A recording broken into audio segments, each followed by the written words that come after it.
అందరికీ నమస్కారం. జై శ్రీరామ్. ధనమతిగా కల్గియున్నను ధనయులు కల్గి తనరుచున్నన్ ఘనలోభయు నిరుపేదయు గుణములు సరియగుడు ఎన్న గువ్వల చెన్న. విశేషంగా డబ్బు ఉన్న కొడుకులు మనుషులు ఉన్న ఒట్టి లోభికి ఏమీ లేని పేదకి తేడా ఉండదు. ఇద్దరి గుణాలు ఒక్కటే. చండాల కులుదొసంగిన తండులముల బ్రతికినట్టి ధాత్రేశకులు నిండుతనం బెరుగుదురే కొండికల భరింత్రుగాక గోవల చెన్న. కడగొట్టు జాతివాడు ఇచ్చే బియ్యంతో బతికే దాసీపుత్రులు పీనుగులలాగా ప్రవర్తిస్తారు, కానీ నిండుదనంతో ఉండరు.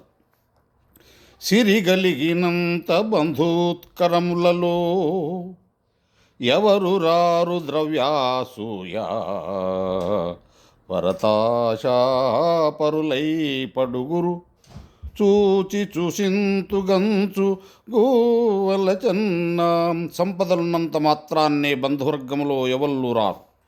డబ్బుకు ఆశపడి చేరుతున్నారనే నలుగురు నవ్వుతారనే భయం. సంపద గలిగిన మనుజుని కొంపకు బంధువులు కుప్ప కుప్పలుగాగన్ సొంపుగా ఒత్తురు పేదకు గుంపటులన సుంద్రువారే గువల చన్న. సంపదలు ఉన్నవాడింటికి బంధువులు వరదలాగా వచ్చి పడతారు.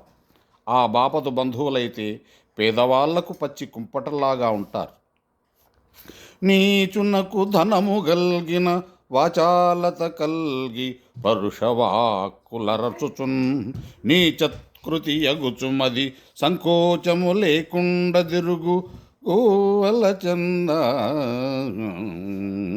నీచుడైన వాడికి సంపద అబ్బితే నోటి దురుసుతో దుర్భాషలాడుతూనే ఉంటాడు. మనసులో పాపభీతి లేకుండా నీచంగా తిరుగుతారు. జై శ్రీమన్నారాయణ. జై శ్రీరామ్. జై హనుమాన్.